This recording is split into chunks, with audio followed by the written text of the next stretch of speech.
কলকাতা আর দুর্গাপূজা একে অপরের অবিচ্ছেদ্য অংশ। বছরের এই কয়েকটি দিনের জন্য সারা বছর অপেক্ষা করে থাকেন পশ্চিমবঙ্গের বাঙালি হিন্দুরা। সেই মাহেন্দ্রক্ষণকে এক মুহূর্ত মিস করতে চান না কেউ। তাই রোদ ঝলমলে গরম উপেক্ষা করেই পরিবার পরিজন নিয়ে লম্বা লাইনে দাঁড়িয়ে প্রতিমা দর্শনে ব্যস্ত মানুষজন। এবার শহরের আকর্ষণীয় পূজাগুলির মধ্যে অন্যতম মোহাম্মদ আলী পার্ক। চলতি বছর তাদের থিম সমুদ্র শক্তি। মণ্ডপে ঢুকলেই মনে হবে গভীর সমুদ্রের তলদেশে চলে এসেছেন দর্শনার্থীরা।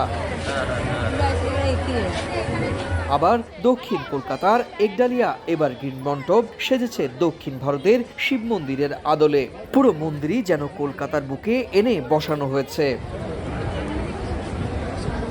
গড়িয়াহাটের ফাল্গুনী সংঘ কিংবা বালিগঞ্জ কালচারাল সমিতির পূজার থিমের বৈচিত্র্য দেখার জন্য ভিড় জমিয়েছেন লাখো মানুষ। তবুও উত্তর কলকাতার মণ্ডপে ভিড় একটু বেশি নাকি দক্ষিণ কলকাতার, তা নিয়ে শহরের এক চিরচেনা বিতর্ক থেকেই যায়। দুদিকেই ঠাকুর, আমরা কলকাতার হয়ে উত্তর দক্ষিণ আলাদা করলে চলবে না। থিম পুজো এখন অনেক বেশি হচ্ছে। আগেকার দিনে যেরকম সাবেকি একটা আনা ছিল সেটা হারিয়ে যাচ্ছে। অনেক দুঃখ কষ্টের মধ্যে মানুষ শুধু মনে হয় এই আনন্দটুকু পাওয়ার জন্যই সারা বছর অপেক্ষা করে। এবং বাঙালি হিসাবে তো গর্বিত এই উৎসবের জন্য। মহাসন্ধিক্ষণটাকে ধরে নেওয়া হয় যে দুর্গাদেবীর সব থেকে মহান ব্রত করার জন্য, এবং সেটাকে আমরা চিরজীবন পরপর জেনারেশন ওয়াইজ হিন্দু শাস্ত্র মতে আমরা এটাকে পুজো হিসেবে ধরে আসছি। ভিড় সামলাতে কলকাতা পুলিশ তৈরি করেছে একাধিক স্তরের নিরাপত্তা বলয়। একই সঙ্গে উৎসব বান্ধব করা হয়েছে ট্রাফিক ব্যবস্থাও। প্রতিদিনের ভিড়ই আগের দিনের রেকর্ড ভেঙে ফেলেছে।